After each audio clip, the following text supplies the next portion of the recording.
What's going on, guys? This is Damien here, bringing you a shoulder workout here. Heavy compound movements, hitting it between anywhere between like 5 to 8 reps. I'll just give you guys a little summary of where me and Miles are at right now with our training and our goals and stuff like that. Right now I am on what I like to call a strength binge, or you can think of it as a bulk. So I'm not really trying to look a certain way. I'm not trying to gain a certain amount of weight or anything like that.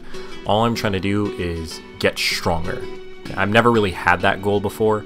I've always just wanted to, look a certain way. I was always focused on my body rather than on my strength. So I'm going to be doing this, I'd say, for a couple of months. And I've, definitely seen results. A lot of results with my deads, my squats, and, my bench, everything like that. Here's Miles going up. He's more or less doing the same workouts as me, but he's in a cutting phase at the moment. He's doing carb cycling. The amount of time Miles has been doing carb cycling, which is only for a couple of weeks, I've definitely been seeing results in his tonus, definitely in his arms, and he is getting a little bit more cut up in his stomach as well. He's gonna lose strength, and he knows that, but that's why he's more or less doing the same routine as me, because it's a strength routine, and the best way to retain a lot of your muscle is by doing strength workouts. I've also come to realize that sticking to the basics and doing things that you would normally do as a beginner, lifting heavy, eating right, sleeping right, are usually the best things to do no matter what you're doing, whether you're on a bulk or a cut. On a cut, you want to still lift heavy, you want to keep those strong compound movements in so you retain a lot of your strength and your muscle mass while eating, correctly. On a bulk, same thing, but you want to be in a caloric surplus so you're gaining weight efficiently. And if you're strength training, same thing. Stick to the basics, eat right, sleep right. So that's something that I've realized just over my years of lifting. I'm not saying I've reached enlightenment or anything, but that's just something that I've realized, and I think it's the best thing to do no matter what stage you're at, whether you're a beginner or advanced, whatever. It's cool to try those super isolated workouts, all the cable workouts. Those are awesome, and I honestly think they help create a physique that you would want. With that being said, if you're ever at a plateau or just not reaching a goal weight or something, go back to the basics, look at your calories, look at your macros, just look at everything and redo it, and just go back to the basics, to where you started, and you should be able to break through that plateau that you've reached. What's going on, guys? It is Miles from the BodyArchitectz. So yeah, me and Damien are back in the gym again, and we are super excited to bring more videos to you guys, especially with the new equipment that we have. This is a blue snowball that we are recording the audio with, and we are actually using Damien's GoPro that he ended up getting specifically for his workouts, and also, or our workouts in this case, but also for his personal use, doing motorcycle vlogs, which will probably come up on this channel in the near future. So we are super excited. The GoPro, we're still trying to find out the certain angles and the settings that best match what we want in our videos, so it could take a little bit of time to get used to the GoPro rather than using my cellular device to record our content on this channel.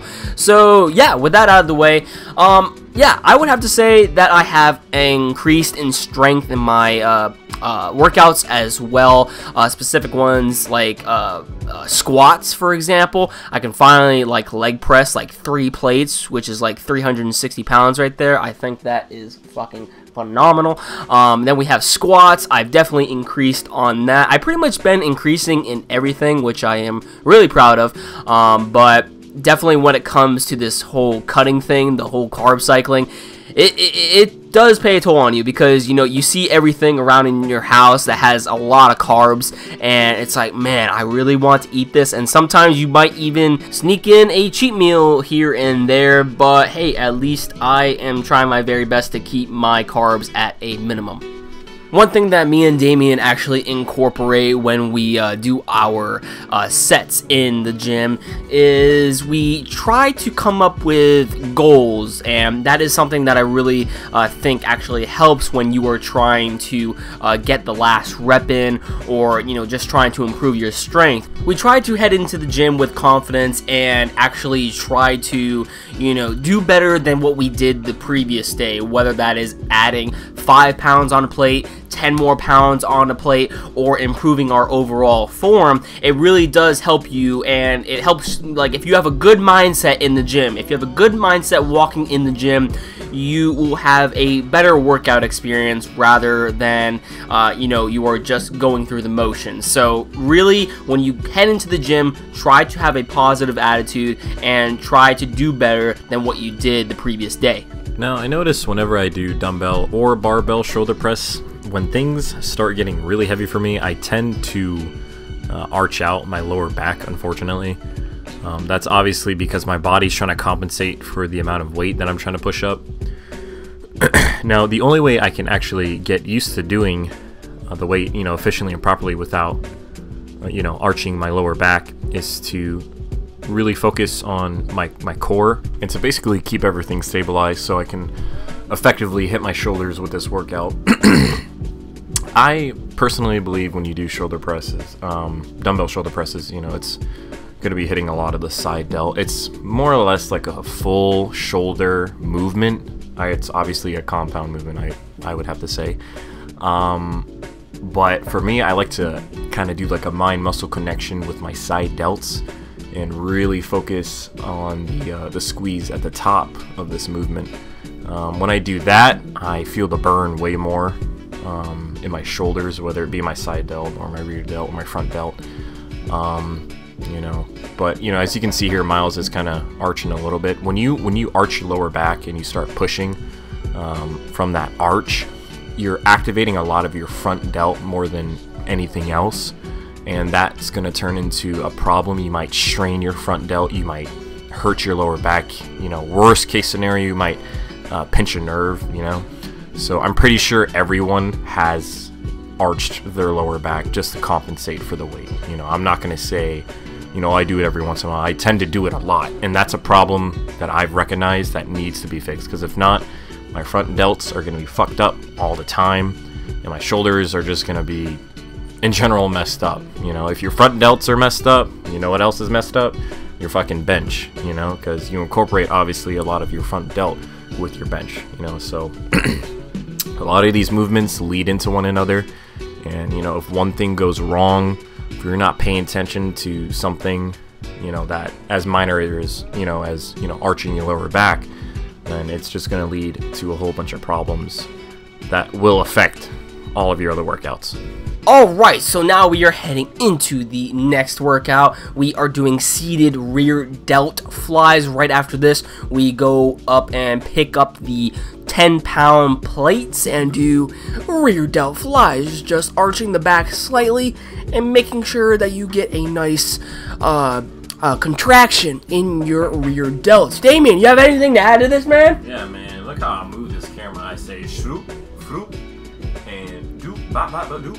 Now, when you go into this next movement here, you want to make sure that your back is at a good angle to where you are hitting your rear delts effectively. Now, this is a horrible angle. All you're seeing is my butt, and it's not very good. I mean, you get the idea. I mean, you want, man. I mean, you want to keep your back arched, but also where it looks like you're about to take a pounding. Like you drop the soap or something, right? Yeah, bro. But that's a horrible analogy. I don't really think you should ever say that again. Alright, well, I was just trying to give them some tips, man, even if they are erotically... What kind of tip are you talking about, bro? What kind of tip are you trying to give the audience? My mushroom tip, man! Oh, no. Alright, we're gonna continue with this conversation here. Alright, it's Miles' turn, as you can see. Oh, yo, hey, I think... You see the forearms, man? Did forearms come in? Oh, yep. Oh, I think I fucked up right there. Oh, no, there we go. No, you're good. Alright. You're good. Alright. Yeah. Watch me pick up these plates. Yeah, man, he picks it up. Pick it all the way up, dude. Oh, how do I think I pick up the camera to hit that angle a little bit differently. Yeah, I think you did, man. Yeah, hold on. Oh, yep, there you go. Yeah, there you go. All right. Alright, wait, All right, is this another booty shot? Oh, look at that fat ass! Look at that. My squat's coming in. My squat's coming in, people. This is a really bad shot. Why'd you shoot it out like this? This is worse than the shot that I shot. Well, Alright, like, comment, subscribe. Well, like, comment, subscribe, stay awesome. Here's a picture of my butt.